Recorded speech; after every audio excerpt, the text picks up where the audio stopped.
पिछले चुनाव में हमारे सामने एक सवाल उठा। ಕಳೆದ ಚುನಾವಣೆಯಲ್ಲಿ ನಮ್ಮೆಲ್ಲರ ಮುಂದೆ ಒಂದು ಪ್ರಶ್ನೆ ಉದ್ಭವಿಸಿತು। लोकसभा का चुनाव हुआ, उसके बाद महाराष्ट्र का चुनाव होता है। ಲೋಕಸಭೆಯ ಒಂದು ಚುನಾವಣೆ ಆಯಿತು। ಆ ಲೋಕಸಭೆಯ ಚುನಾವಣೆಯ ಬೆನ್ನಲ್ಲೇನೆ ಮಹಾರಾಷ್ಟ್ರ ರಾಜ್ಯದಲ್ಲಿ ಅಲ್ಲಿನ ವಿಧಾನಸಭೆಯ ಚುನಾವಣೆ ಆಯಿತು।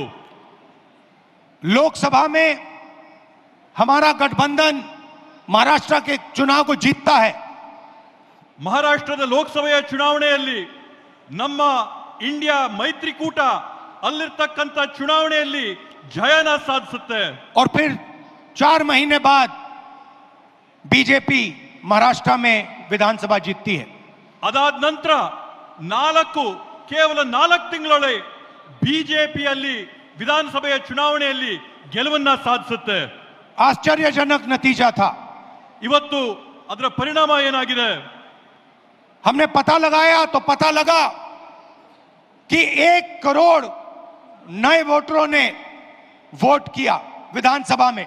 ಇವತ್ತು ನಾವು ಆ ಒಂದು ಫಲಿತಾಂಶದಲ್ಲಿ ಪತ್ತೆ ಹಚ್ಚಿದ್ದೇನಂತಂದ್ರೆ ವಿಧಾನಸಭೆಯ ಚುನಾವಣೆಯಲ್ಲಿ ಹೊಸದಾಗಿ 1 ಕೋಟಿ ಜನ मतदान ಮಾಡಿದ್ದಾರೆ ಅಂತ ಹೇಳಿ।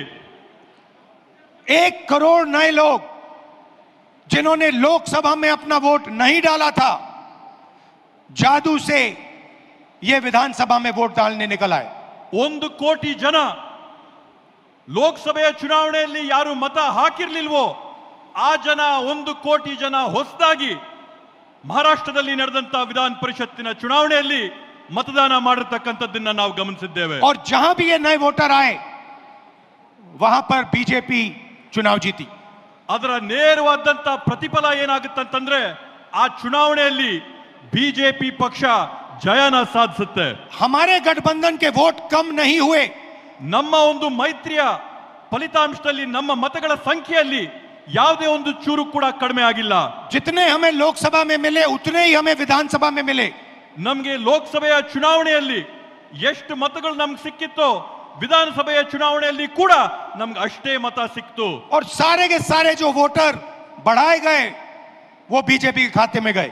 ಆದ್ರೆ ಹೊಸದಾಗಿ ಏನು ಮತಗಳನ್ನ ಪಟ್ಟಿಗೆ ಸೇರಿಸಿದ್ರೋ ಆ ಎಲ್ಲಾ ಮತಗಳು ಕೂಡ ಬಿಜೆಪಿ ಪಕ್ಷದ ತೆಕ್ಕೆಗೆ ಹೋದಂತಾಗಿದೆ। उस दिन हमने डिसाइड किया कि कुछ ना कुछ दाल में काला है।